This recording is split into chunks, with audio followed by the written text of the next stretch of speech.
Welcome on Easy Learning. Now we are going to cover the next part of BPC 001 General Psychology. Now we are going to cover from Block 1, Unit 1 from 1.4.3 Pseudosciences और Pseudo Psychology. Pseudo का मतलब क्या होता है? झूठा, जो बिल्कुल सही ना हो, बहाना करता हो कि मैं ऐसा हूँ लेकिन ऐसा होता नहीं है, उसी को सूडो कहा जाता है. ठीक है, तो चलिए देखते हैं आगे क्या है. अब यहाँ पे है a gemologist, graphologist, numerologist, palmist और an astrologer all claim to solve your problems of life and predict your future. मतलब जितने भी ये होते हैं, अभी इन सभी को हम एक्सप्लेन करेंगे आगे जाके बहुत बेटर तरीके से. जेमोलॉजिस्ट, ग्राफोलॉजिस्ट, न्यूमरोलॉजिस्ट, पामिस्ट और एस्ट्रोलॉजर होते हैं. वो सभी दावा करते हैं कि ये अभी आपकी जो फ्यूचर होती है उसको ये भविष्यवाणी करते हैं. आपकी ज़िंदगी में समस्याएं हैं उनको सॉल्व करने का दावा करते हैं. हालांकि कर नहीं पाते हैं, इसलिए सूडो होते हैं. ये प्रिटेंड करते हैं. They seem to be psychologist, वे साइकोलॉजिस्ट की तरह मालूम पड़ते हैं. But this disciplines are categorized under pseudo psychology और सूडो साइंसेस. लेकिन ये जितने भी इस तरह के वर्क है या काम करने वाले हैं, डिसिप्लिन्स हैं, ये सभी सूडो साइकोलॉजी और सूडो साइंस के अंतर्गत इनको रखा जाता है. अब देखते हैं आगे कि पहले सूडो साइकोलॉजी होती क्या है. तो यहाँ पे सूडो साइकोलॉजी के बारे में दे रखा है कि pseudo psychology is any unfounded system that superficially resemble psychology. कहते हैं सूडो साइकोलॉजी एक बिना नींव तैयार किया हुआ एक सिस्टम है, एक व्यवस्था है जिसका कोई मतलब पहले से कोई फाउंडेशन नहीं है. दैट सुपरफिशियली रिजेंबल साइकोलॉजी, जो कि बहुत उच्च किस्म तरीके से या सुपरफिशियली रूप से साइकोलॉजी से मिलता जुलता है, रिजेंबल करता है. Many pseudo psychologies give the appearance of science but are actually false. बहुत सारे ऐसे सूडो साइकोलॉजीज हैं जो कि साइंस की तरह दिखते हैं, अपीयरेंस करते हैं, लेकिन वाकई में वो झूठे होते हैं, फॉल्स होते हैं. सूडो का मतलब दे भी रखे हैं false. Pseudo psychologists change little over time because their followers avoid evidence that contradicts their beliefs.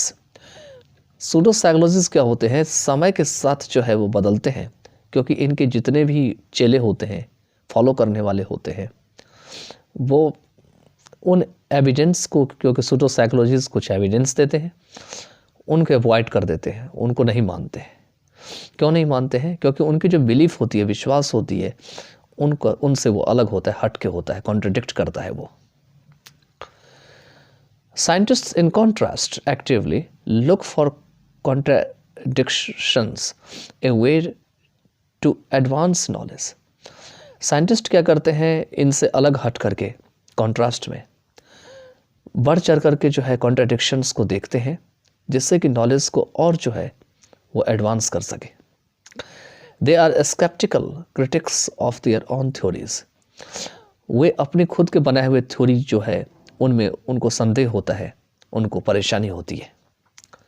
ठीक है, नेक्स्ट देखते हैं. नेक्स्ट क्या दे रखे हैं? नेक्स्ट है इसमें description of some of the pseudo psychologist are given below. Pseudo psychologist के कुछ जो डिस्क्रिप्शन है वो नीचे दिए गए हैं. अब सबसे पहले जो है वो आपका है पामिस्ट्री. यही वर्ड था ऊपर, आपका पामिस्ट्री था. हाथ देखने वाले जो होते हैं पामिस्ट्री होते हैं खास करके. तो false system that claims to reveal personality traits and to predict the future by reading lines on the palms of the hand. ये एक फॉल्स सिस्टम होती है जो यह दावा करती है कि आपकी पर्सनैलिटी की जो लक्षण है उनको ये खोल देंगे, उनको ये स्पष्ट करेंगे और फ्यूचर को जो है भविष्यवाणी करेंगे. कैसा करके? तो आपकी हाथ में जो हथेली है उसके ऊपर जो लाइन बनी हुई है उसको पढ़ करके, reading lines on the palms of the hands. It is also called chiromancy. जो भी पढ़ते हैं कैरोमेंसी, किरोमेंसी, इसे किरोमेंसी भी कहा जाता है. Chiromancy comes from the Greek word for hand. यह जो ग्रीक वर्ड से आया है जिसका मतलब हाथ होता है. The most famous 19th century palmist went by the name of Kero. कहते हैं 19th सेंचुरी का जो सबसे फेमस जो हस्तरेखा देखने वाले हैं पामिस्ट हैं, वो इसी वर्ड के साथ उनका नाम दिया गया था। Palmistry is the practice of telling fortunes from the lines, marks and patterns on the hands, particularly the palms. और palmistry क्या है कि फॉर्चून्स को बताने का एक प्रैक्टिस है जो कि आपके हाथ की रेखाओं पर में जो पैटर्न बना हुआ है, मार्क्स बनी हुई, लाइन बनी हुई है, खास करके आपके हथेली पे, उसको देख करके आप बताने की। नेक्स्ट जो है आपका वो है फ्रेनोलॉजी। तो ये जो फ्रेनोलॉजी है ये क्या है? तो false and antiquated system based on the belief. ये फॉल्स है, ये एंटिक्वेटेड सिस्टम है।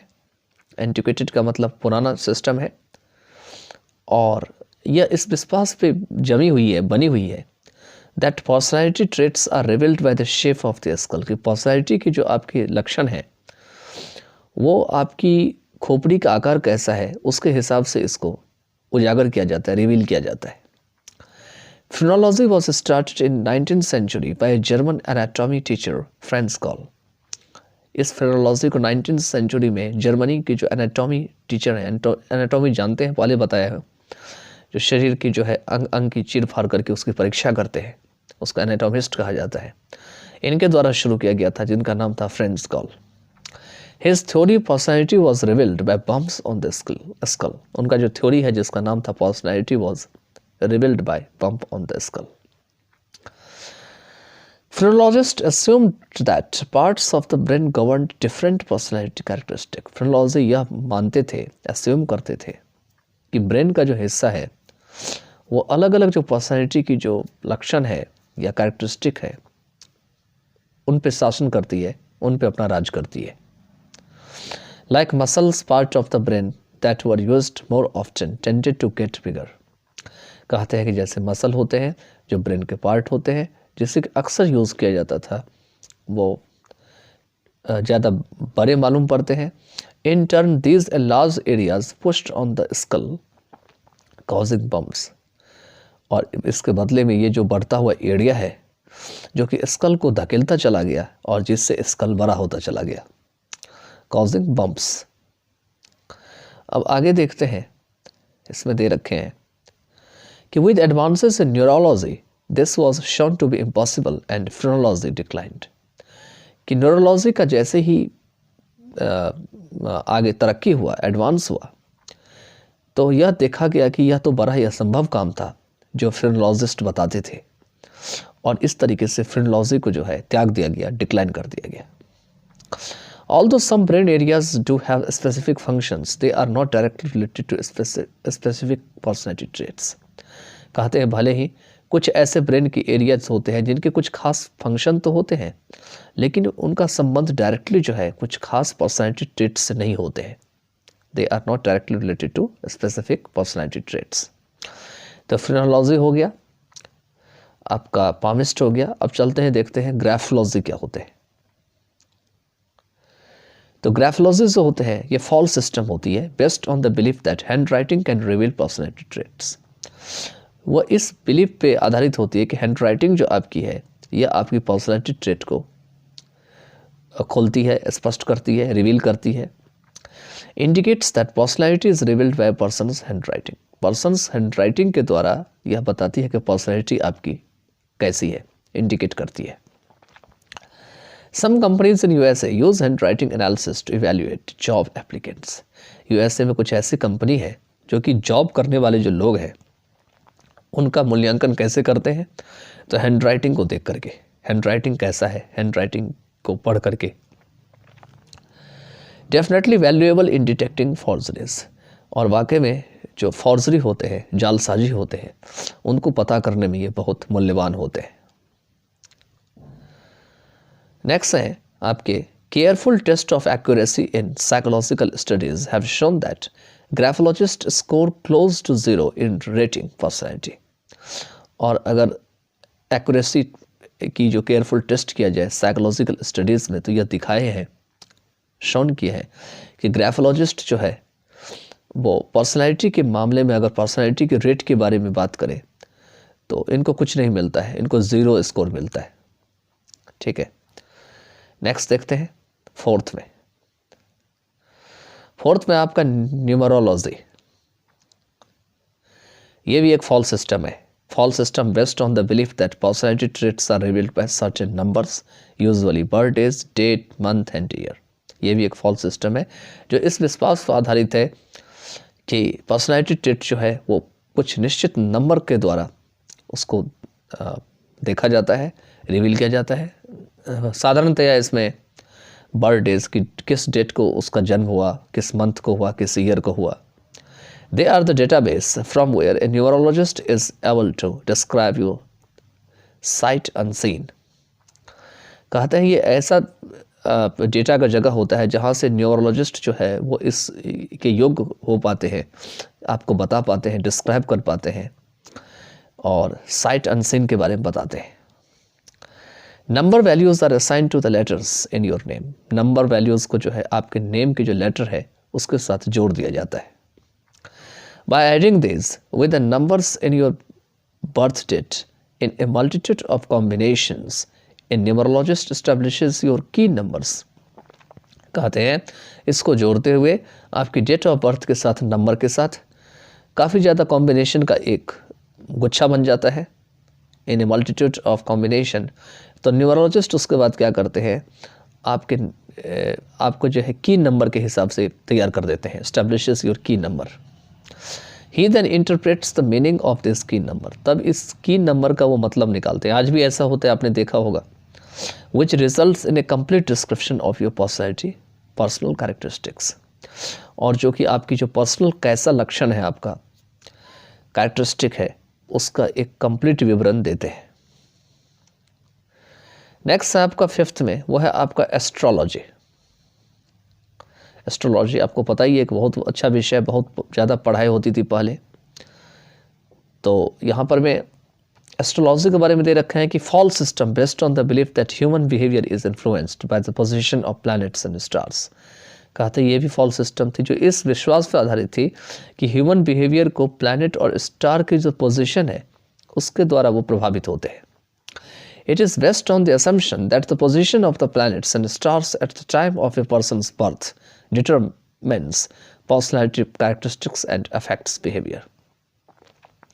कहते यह अवधारणा है, मन में यह एक तरह का मत है, असम्पशन है कि प्लैनेट और स्टार की जो जगह है वो एक ही समय में या ये कह सकते हैं कि जिस समय आदमी का जन्म हुआ था उस समय प्लैनेट और स्टार का पोजीशन किस टाइप का था, वो किसी भी आदमी की जो कैरेक्टरिस्टिक है या बिहेवियर है उसको प्रभावित करती है, उसकी पर्सनैलिटी को निश्चित करती है। अब आजकल के हिसाब से देखेंगे, मॉडर्न गाइज में देखेंगे, इसको मॉडर्न चीज़ों में छुपी हुई है ये चीज़ें। तो astrology is based on the assertion that the apparent positions of certain objects in the solar system at the time an individual is born are somehow correlated with how